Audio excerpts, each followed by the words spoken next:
ಚಿನ್ನದ ಗಣಿಗೆ ಉಪಮುಖ್ಯಮಂತ್ರಿ ಡಿಕೆ ಶಿವಕುಮಾರ್ ಭೇಟಿ.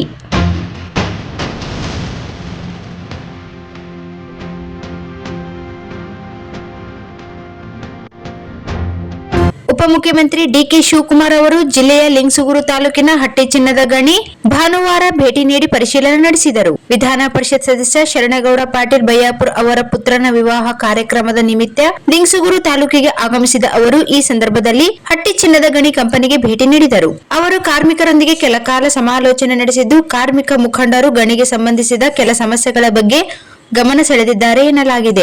ಈ ಸಂದರ್ಭದಲ್ಲಿ ಸಚಿವ ಶಿವರಾಜ್ ತಂಗಡಗಿ, ಶಾಸಕ ಹಟ್ಟಿ ಚಿನ್ನದ ಗಣಿ ಕಂಪನಿಯ ಅಧ್ಯಕ್ಷ ಜಿಟಿ ಪಾಟೀಲ್, ವ್ಯವಸ್ಥಾಪಕ ನಿರ್ದೇಶಕಿ ಶಿಲ್ಪಾ, ಎಂಎಲ್ಸಿ ಬಸನಗೌಡ ಬಾದರ್ಲಿ, ಮಾಜಿ ಶಾಸಕ ಡಿಎಸ್ ಹುಲ್ಗೇರಿ ಸೇರಿದಂತೆ ಇತರರು ಉಪಸ್ಥಿತರಿದ್ದರು. ಇದೇ ವೇಳೆ ಹಟ್ಟಿ ನಾಗರಿಕರ ವೇದಿಕೆಯಿಂದ ಉಪಮುಖ್ಯಮಂತ್ರಿ ಅವರಿಗೆ ಮನವಿ ಸಲ್ಲಿಸಿ ಹಟ್ಟಿ ಪಟ್ಟಣವನ್ನು ತಾಲೂಕು ಕೇಂದ್ರವನ್ನಾಗಿ ಘೋಷಿಸಬೇಕೆಂದು ಮನವಿ ಮಾಡಲಾಯಿತು.